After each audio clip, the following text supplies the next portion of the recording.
하나님께서 오늘 우리에게 주신 말씀은 마태복음 25장 31절에서 40절 말씀입니다. 신약성경 44페이지입니다. 다같이 합독을 하시겠습니다. 인자가 자기 영광으로 모든 천사와 함께 올 때에 자기 영광의 보좌에 앉으리니 모든 민족을 그 앞에 모으고 각각 구분하기를 목자가 양과 염소를 구분하는 것 같이 하여 양은 그 오른편에 염소는 왼편에 두리라.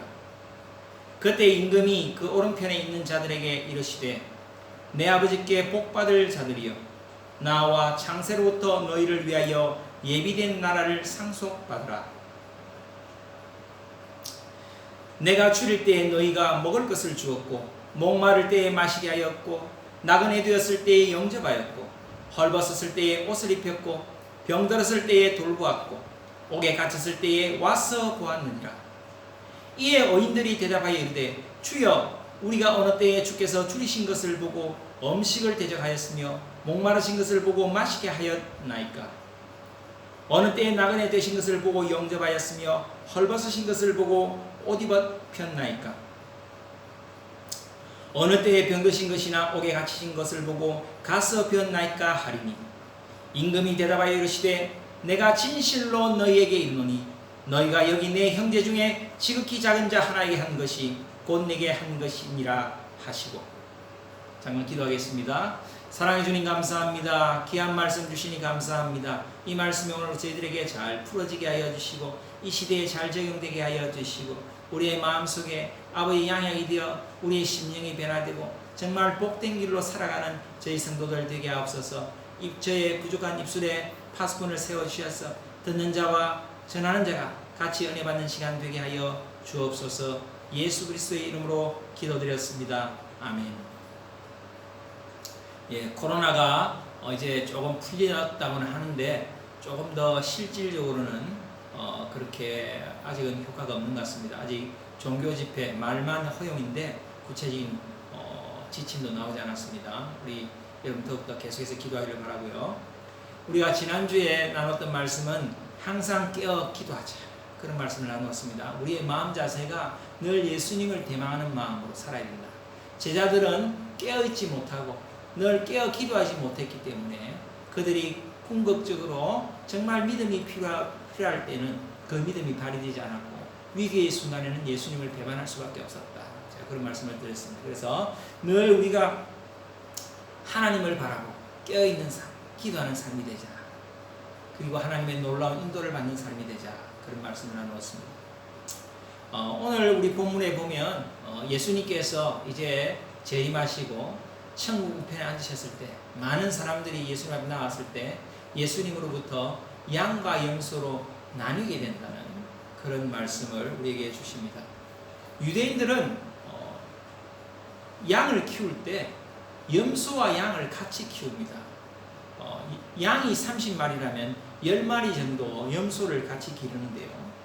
이 양과 염소를 같이 키우는 이유가 있습니다. 왜냐하면 이 양은 너무 이 곱게만 자라서 너무 이 좋은 길만 다니려고 그럽니다. 좋은 평지만 다니려고 그러고 험한 길은 잘 안 가려고 그래요. 근데 염소들은 그렇지 않습니다. 염소들은 여러분 아시다시피 저 섬에 그런 높은 절벽이나 피탈에도 염소들이 사는 거 보셨죠? 그런 것처럼 염소들은 험한 길도 잘 가고 피탈길도 잘 갑니다.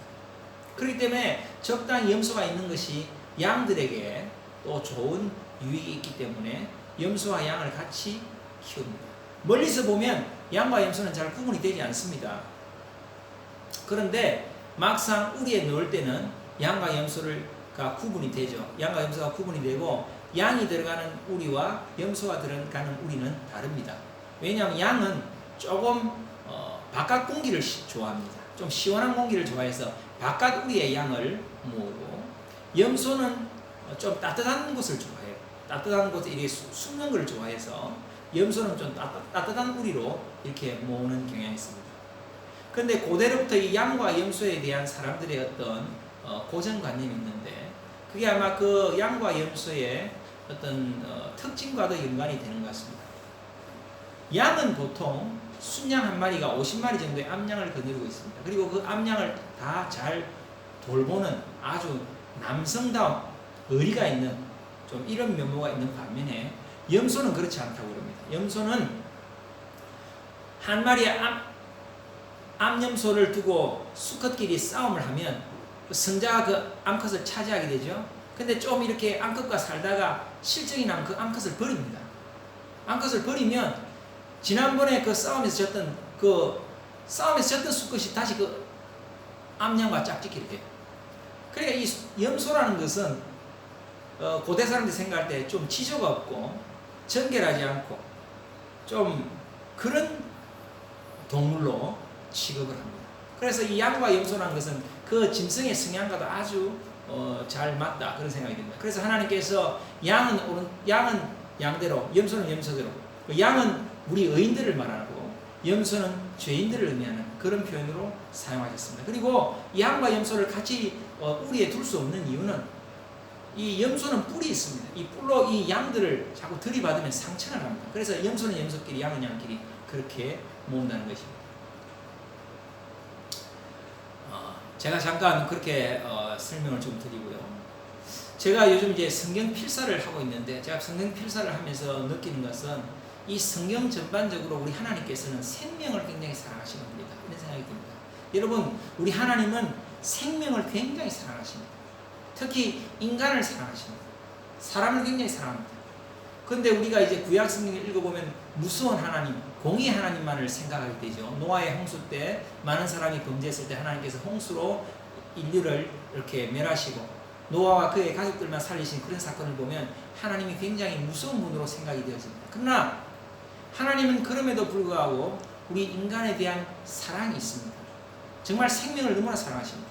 우리가 요나서에 보면 요나는 니느웨가 회개치 않을 때, 이 니느웨는 요나가 속해 있는 이스라엘 나라의, 북이스라엘의 원수의 나라입니다. 그런데 그 니느웨가 회개치 않을 때, 멸망하게 되었을 때 하나님께서 요나를 보내서 니느웨가 회개하도록 한 번 더 기회를 줍니다. 그러면서 이런 말씀을 하십니다. 요나서 9장 10절 11절 한번 읽어볼까요? 여호와께서 이르시되 내가 수고도 아니하였고 재배도 아니하였고 하룻밤에 났다가 하룻밤에 말라버린 이 박능쿨을 아꼈거늘 하물며 이 큰 성읍 니느웨는 좌우를 분별하지 못하는 자가 12만 여명이요 가축도 많이 있나니 내가 어찌 아끼지 아니하겠느냐 하신다. 하나님께서는 12만 명이나 되는 어린아이들, 좌우를 분별하지 못한다는 것은 어린아이들 말하죠. 그 어린아이들이 죽는 것을 볼 수 없었기 때문에 그 니느웨가 그 악무도한 범죄를 했음에도 불구하고 그렇게 가기 싫어하는 요나를 억지로 보냈습니다. 그들로 하여금 회개케 합니다. 이것이 하나님의 마음입니다. 그래서 하나님은 모든 생명, 특히 인간을 사랑하십니다. 그래서 우리가 내 이웃을 내 몸과 같이 사랑하라. 이것이 두 번째 중요한 계명이지 않습니까? 그 계명을 우리가 이해를 해야 됩니다. 하나님을 사랑하는 만큼 우리가 우리의 이웃을 사랑하고 우리 주변에 있는 사람을 사랑해야 됩니다. 여러분, 이웃 중에 가장 가까운 이웃은 가족입니다. 그래서 가족을 사랑해야 됩니다. 특별히 여러분 가족을 사랑하시기를 바랍니다. 사람을 사랑하는 것이 굉장히 중요합니다. 창세기 9장 5절을 한번 읽어보겠습니다. 창세기 9장 5절에 이런 말씀이 있습니다. 내가 반드시 너희의 피, 곧 너희의 생명의 피를 찾으리니 짐승이면 그 짐승에게서 사람이나 사람이 형제면 그에게서 그의 생명을 찾으리라. 내가 소중히 여기는 생명을 만약 너희들이 해한다면 그 생명에 대한 책임을 너에게 묻겠다 이 말이에요. 짐승이 짐승을 죽이면 그 죽인 짐승에게 그 책임을 묻고 사람이 다른 사람을 죽이면 그 사람에게 책임을 묻겠다 이 말이에요. 그만큼 하나님께서는 생명을 사랑합니다. 여러분, 그 하나님의 속성을 여러분 아셔야 돼요. 아, 하나님이 사람을 사랑하시는구나. 하나님이 사람을 사랑하기 때문에 우리도 사람을 사랑해야 됩니다. 여러분, 아껴야 됩니다. 그래서 이웃을 내 몸같이, 내가 내 몸을 아끼는 것처럼 이웃을 아껴야 하는 것입니다. 또 특별히 하나님께서 사랑하시는 부류가 있습니다. 신명기 10장 18절 고아와 과부를 위하여 정의를 행하시며 나그네를 사랑하여 그에게 떡과 옷을 주시나니 하나님께서는 고아와 과부를 특히 사랑하십니다.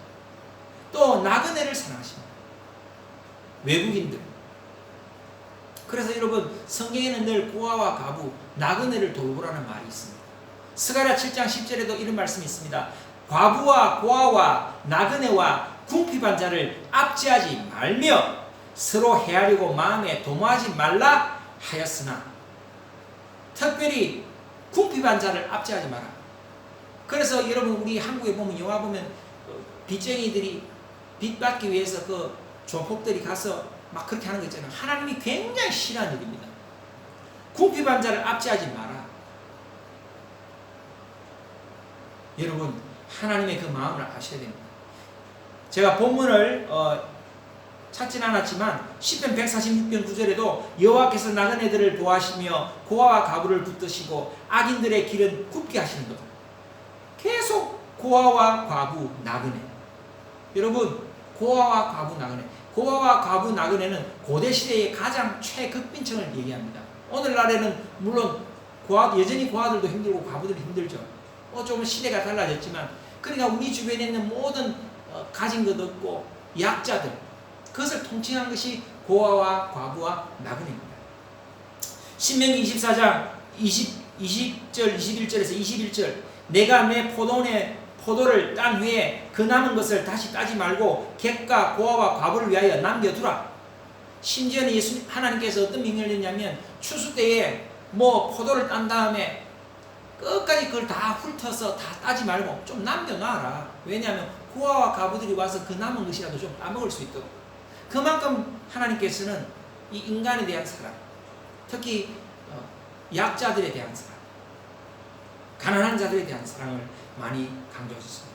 신명기 16장 14절에 절기를 지킬 때에는 너와 내 자녀와 노비와 내 성중에 거하는 레위인과 객과 고아와 과부와 함께 즐거워하되 에스겔 22장 7절에도 그들이 내 가운데서 부모를 여겼으며 내 가운데서 나그네를 학대하였으며 내 가운데서 고아와 과부를 해하였도다. 하나님이 싫어한다는 거예요. 예레미야 7장 6절에도 이방인과 고아와 과부를 압제하지 아니하며 무죄한 자의 피를 이곳에서 흘리지 아니하며 다른 신들 뒤를 따라 화를 자초하지 아니하며 계속 이방인 고아 과부를 압제하지 말아라. 그러면서 신명기 26장 12절 한번 우리가 다 같이 읽어보겠습니다. 신명기 26장 12절 시작. 셋째 해 곧 11조를 드리는 해에 내 모든 소산의 11조 내기를 마친 후에 그것을 레위인과 객과 고아와 과부에게 주어 내 성읍 안에서 먹고 배부르게 하라. 무슨 말이냐면 여러분 이 말씀 계속 띄워주시길 바랍니다. 이 말씀을 제가 설명을 드리겠습니다. 이스라엘 사람들은 11조를 여러분 2번 합니다. 모르셨죠? 이스라엘 사람들은 11조를 2번 합니다. 처음에 10분의 1을 드립니다. 그 10분의 1은 레위인들을 위한 그들의 생활을 위해서 드리는 11조입니다. 그러면 10분의 9가 남죠? 90%가 남으면 그 90%에 대한 11조를 또 합니다. 그러면 9%가 되겠죠? 그 9%를 매년 모읍니다. 그 모으는 것은 뭐냐면 이스라엘에 있을 축제, 나라의 어떤 행사 때 사용하기 위해서 각 마을의 창고에다 그것을 모아 드립니다. 그래서 이스라엘 사람들은 11조를 2번 해요. 거의 20%좀 가까이 되죠. 정확하게 말하면 한 19%좀 되죠. 그런데 하나님께서 말씀하시는 두 번째 드리는 11조, 그러니까 9%, 90%에 대한 11조, 그 9%를 매년 9% 드리는데 2001년도에 9%, 2002년도에 9%, 2003년도에 9%는 창고에 모아드리지 말고 그 9%는 주변에 있는 고아와 과부들을 불러서 그들과 함께 잔치하고 그들에게 나눠주어라 이 말입니다. 이해가 되셨나요? 그래서 제가 이것을 계산을 해봤어요. 여러분 90%에 대한 11조가 9%지 않습니까? 9%를 매년 하는데 그 중에 한 번을 가난한 사람 나눠주라. 그러면 마지막 9%를 3으로 나누면 되지 않습니까? 그러면 3%입니다. 그러니까 해마다 3%가 되는 거예요. 해마다 3%의 곡식이나 그 소득을 가난한 사람들에게 나눠주는 게 됩니다. 그게 이스라엘의 전통이에요. 여러분들 우리가 이스라엘 사람들 율법주 해도 그 사람들만큼 그래도 고아와 과부를 잘 섬긴 사람들이 없습니다. 여러분 과연 여러분들 중에 여러분 소득의 3%를 매달 가난한 사람들에게 나눠주시는 분이 있나요? 이 중에? 혹 있을 수도 있겠습니다만 저는 그러지 못했습니다. 용서하십시오. 제가 이 말씀을 준비하면서 굉장히 제가 회개가 되더라고요. 아 그렇구나. 자기 소득의 11조 외에 자기 소득의 3%를 가난한 사람들을 위해 구제해야 되는구나. 이스라엘 사람들은 그렇게 했다고요. 신약에 와서도 고아와 과부에 대해서 얘기합니다. 야고보서 1장 27절 읽어볼까요? 야고보서 1장 27절 시작. 하나님 아버지 앞에서 정결하고 더러움이 없는 경건은, 하나님이 생각하는 정결하고 경건입니다. 곧 고아와 과부를 그 환난 중에 돌보고 또 자기를 지켜 세속에 물들지 아니하는 그것이니라. 하나님이 생각하는 정결과 경건은 우리가 고아와 과부를 돌아보고 구제한다는 것입니다. 그리고 자기를 세속에 물들지 않게 한다는 겁니다. 이만큼 하나님께서는 가난한 사람들, 고아와 과부를 돌보라고 거듭거듭 말씀을 통해서 우리에게 명령하고 계시는 겁니다. 그래서 성경에서는 가난한 자, 소외된 자, 지극히 작은 자, 남들이 알아주지 않는 자, 그 대표적인 대상이 고아와 과부와 나그네들인데 그들을 돌보라는 것입니다. 여러분 오늘 본문에 보면은 그 사람들을 돌보라는 말씀이 예수님을 통해서 또 나옵니다. 줄일 때 줄인 자들, 목마를 때 목마른 자들, 나그네 됐을 때 나그네 된 자들, 헐벗었을 때 헐벗은 자들, 병들었을 때 병든 환자들, 옥에 갇혔을 때 옥에 갇힌 자들을 돌보라. 그 돌본 것이 곧 나를 돌아본 것과 같다. 얼마나 예수님께서 가난한 자들, 소외된 자들 돌보라는 것을 강조하기 위해서 그들을 섬긴 것이 곧 나를 섬긴 것이다. 이것을 똑같이 취급하시겠다는 겁니다. 우리에게 엄청난 말씀을 주셨습니다.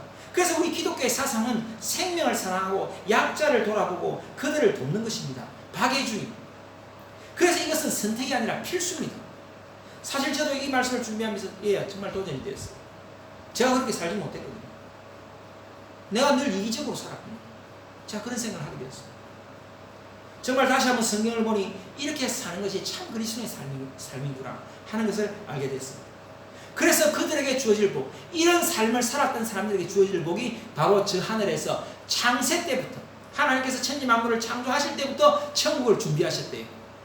여러분 어마어마하지 않습니까? 얼마나 천국을 아름답고 멋지게 준비하실 때 창세 때부터 준비했다는 표현을 씁니다. 그 천국을 우리에게 주셨다는 거예요. 여러분 천국을 가면 여러분들에게 주어지는 상급이 다 다릅니다. 많은 분들이 같을 거라 생각하는데 그렇지 않습니다. 천국에 우리가 갈 수는 있어도 가서 받게 되는 상급은 각자의 여러분들의 인생의 삶의 그 성적표에 의해서 좌우됩니다. 그 성적표 중에 가장 높은 점수를 받을 수 있는 것이 고아와 과부와 나그네를 돌보는 것입니다.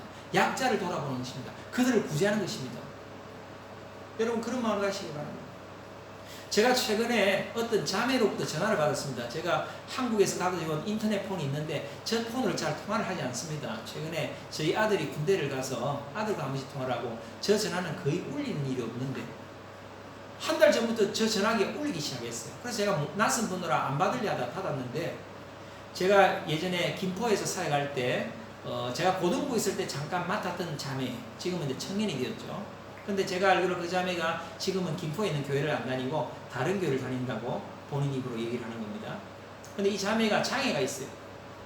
다리에 장애가 있는데 소아마비성 이제 다리 장애입니다. 그래서 늘 이제 목발을 아니고 카트 비슷한 거 있잖아요. 밀면서 다니는 거, 그것을 밀고 다니는데 이 자매는 어릴 때부터 이 다리 낫기를 위해서 기도를 많이 했어요. 근데 다리가 안 낫는 거예요. 그래서 심지어는 이 다리를 낫게 하는 선교사님이 계세요.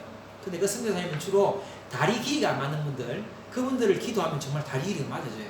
그런 은사가 있는 분인데 그분한테 늘 가서 기도를 받는데 이 다리가 안 고쳐지는 거예요. 근데 아마 그 선교사님이 미국에 계시는 것 같은데 아마 미국에도 여러 번 전화를 한 것 같습니다. 근데 최근에 미국에 코로나 때문에 연락이 잘 안 된다고 또 저한테 전화가 왔어요. 뭐 저는 다리를 고치는 능력은 없는데, 근데 이 자매가 이제 성인이 되었죠. 성인이 되었는데 그 마음이 너무 슬픈 거예요. 제가 보니까 조금 이제 심리 치료도 조금 필요하겠다 그런 생각이 드는데 많은 사람들 찾아가서 이런 얘기 저런 얘기 자기 신세 한탄 했는데 아마 뭐 사람들이 그렇게 변변찮게 들어주는 사람이 없었던 것 같아요. 왜냐하면 이제 여러분 왜 제가 뭐 얘가 좀 이상한데 왜 술 좋아하는 사람들 보면 늘 했던 말도 하고 했던 말도 하고 계속 반복적으로 하는 사람 있지 않습니까? 사람 진을 빼죠.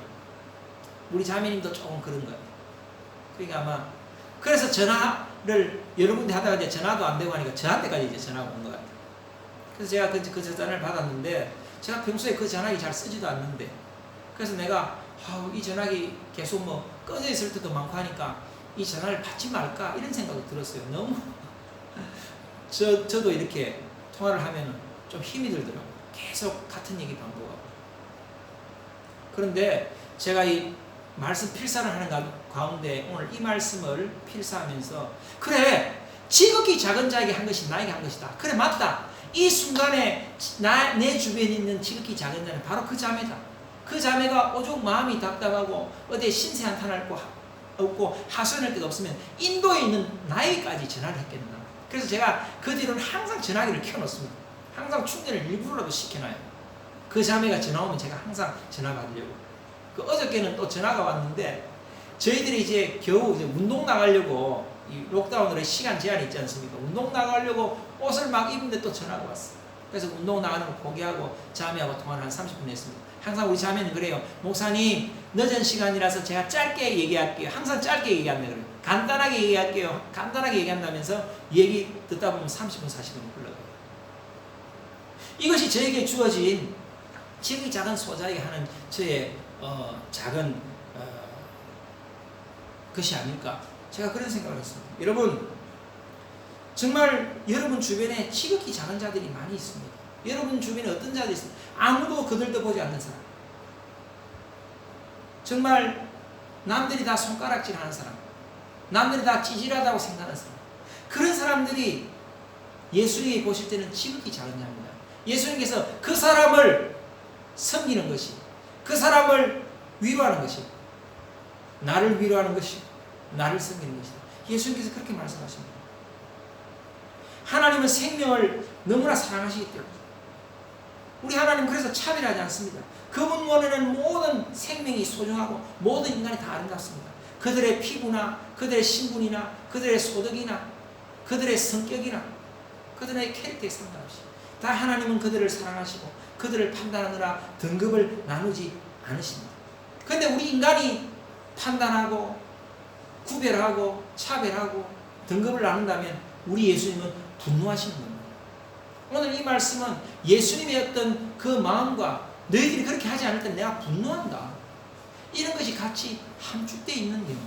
그들에게 하는 것이 나에게 하는 것이다. 그들에게 친절을 베푸면 나에게 친절을 베푸는 것이고 그들에게 너희들이 홀대하는 것은 나를 홀대하는 것이다.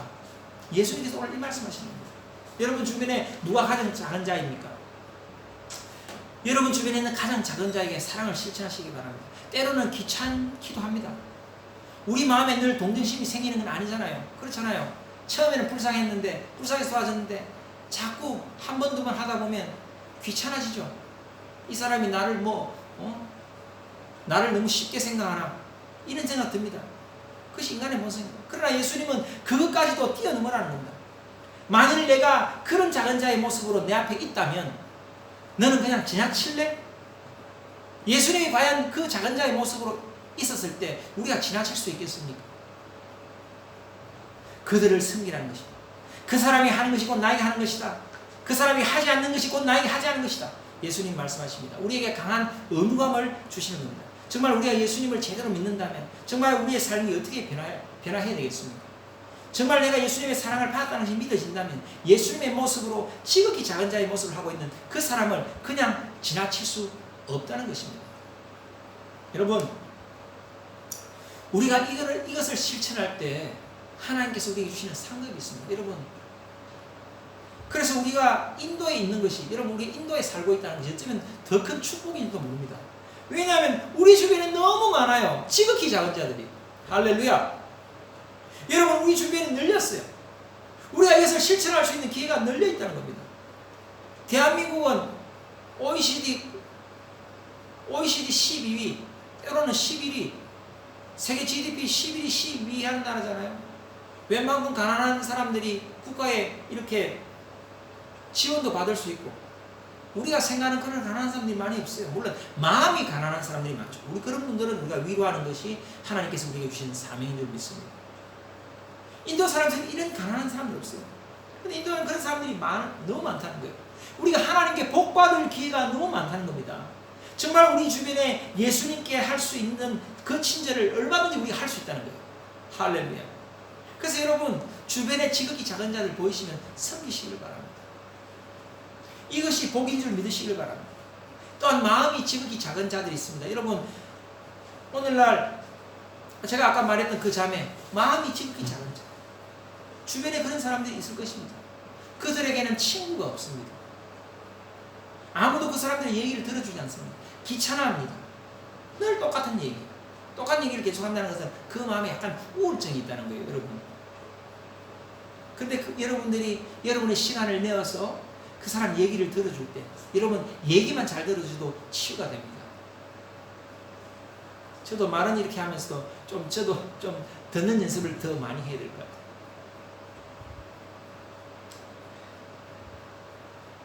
그래서 우리가 이렇게 하는 것, 이렇게 하는 것이 예수님께 하는 거다. 주님께서 그렇게 말씀하십니다. 사실 이런 것도 훈련이 좀 필요합니다. 여러분, 다른 사람 얘기를 들어주고, 그런데 우리가 서툰 사람들이 있습니다. 그래도 인내하시면서 자꾸 들어주고 위로해주고 건면해주면 우리가 정말 지극히 작은 자에게 우리가 하나님의 은혜를 베푸는 거고, 또 그 은혜를 베품으로써 우리의 상급이 하늘에 쌓는 겁니다. 오늘 제가 읽지는 않았지만 이렇게 하지 않는 자들에게 주는 저주도 있습니다. 여러분, 여러분들이 한번 읽어보시길 바랍니다. 41절 이후는 제가 여러분들 너무 마음에 부담을 드리는 것 같아서 이 뒤에 말씀을 읽지 않았어요. 그러나 우리가 정말 믿음을 가지고 믿음을 바라보면 여러분들이 이것을 실천하시라 믿습니다. 여러분, 하나님은 생명을 너무나 사랑하십니다. 특히 사람들이 하찮게 여기는 작은 자들, 사람들 눈에 가장 낮은 자로 보이는 사람들, 그런 사람들에게 특별히 관심이 있습니다. 우리 하나님이 그런 분이에요. 여러분, 지극히 작은 자에 관심이 있는 겁니다. 오죽하면 그들이 바로 나다 이렇게 말씀하시겠습니까? 굶주린 자, 목마른 자, 나그네 된 자, 헐벗은 자, 병든 자, 옥에 갇힌 자, 그런 사람을 주변에서 찾아보고 그 사람들을 돌아봐라. 그게 바로 나다. 그렇게 말씀하십니다. 옥에 갇힌 자, 제가 사실 옥에 갇힌 자를 이러면서 내가 한국에 있을 때 제 주변에 옥에 갇힌 자들이 없었거든요. 근데 제가 생각나는 분이 한 분이 있어요. 그 형님이 옥에 갇혔을 때 왜 내가 면회를 한번 안 갔던가, 제가 좀 후회가 되더라고요. 여러분들 혹 한국에 가시면은 주변에 옥에 갇힌 자가 있으면 가서 면회도 한번 가시고 사식도 넣어주시고 그렇게 하시기 바랍니다. 여러분, 저희가 지난주에 꼴까타 소식을 전하면서 꼴까타 지역의 사역자와 그 가족들에게 제가 헌금하자고 여러분들에게 제안을 했습니다. 우리가 또 언제 그분들을 도울 기회가 있겠습니까? 오히려 이런 도움을 줄 수 있는 것이 우리에게 축복입니다. 우리의 기회입니다. 우리에게 주어질 천국의 상급을 쌓을 수 있는 기회입니다. 천국에 가더라도 상급이 다 다르다고 말씀드렸죠. 여러분, 제가 그런 마음으로 여러분들에게 제안을 했습니다. 그래서 혹 여러분들 마음에 또 그런 감동이 있으시면 이렇게 또 헌금을 하셔도 좋을 것 같습니다. 여러분, 이것뿐만이 아니고 여러분 주변에 지극히 작은 자들 돌아보시기 바랍니다. 예수님께서는 그들을 너무나 사랑하시고 그들이 바로 나다, 내가 그다, 내가 그인 것처럼 너희들이 섬기기를 바랍니다. 주님께서 우리에게 말씀하십니다. 이것은 여러분 옵션이 아닙니다. 해도 되고 안 해도 되는 것이 아닙니다. 주님의 명령입니다. 어쩌면 우리가 이런 것에 너무 훈련되어지지 않은 우리의 모습을 발견하게 됩니다. 여러분, 이런 사랑의 실천을 훈련하시고 정말 이것을 좋은 기회로 생각하시고 기도하면서 행동에 옮기시는 여러분 되시길 바랍니다.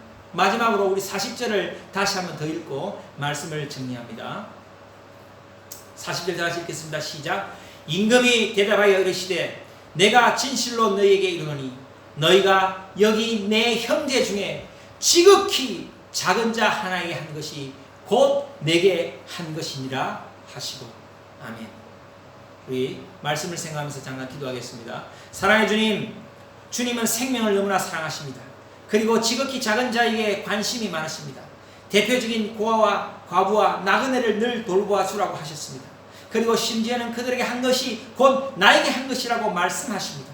그것을 실천하는 참 믿음의 성도들은 저희들 되게 하옵소서. 그리하여 천국의 큰 상급을 채우는 귀한 성도들 되게 하옵소서. 이 시간에 우리 성도들 가운데 아픈 분들이 계십니까? 모든 아픈 곳을 주님 안수하며 기도합니다. 주님께서 깨끗이 낫게 하여 주실 때에 혈당은 정상 수치가 되고 고혈압 저혈압이 떠나가고 당뇨도 정상 수치가 되고 주님 모든 기관이 강건해지고 모든 갑상선 질환, 모든 간 기능 저하, 모든 신장질환 깨끗이 낫게 하여 주시고 관절도 튼튼하게 하여 주시고 모든 전염병으로도 지켜주시고 몸 안에 들어있는 바이러스 세균들 다 몸 밖으로 빼주시고 오장부 사지백제가 강력하게 하여 주시고 혈액순환이 잘 되게 하여 주시고 머리가 맑고 눈이 밝아지는 귀한 복을 허락하여 주시고 자녀들의 아토피도 떠나가게 하여 주시고 마음에 눌리고 마음의 근심과 염려와 걱정으로 가득 차 있는 그 마음들이 주님의 놀라운 능력으로 풀어지고 모든 근심과 염려는 다 떠나갈지어다.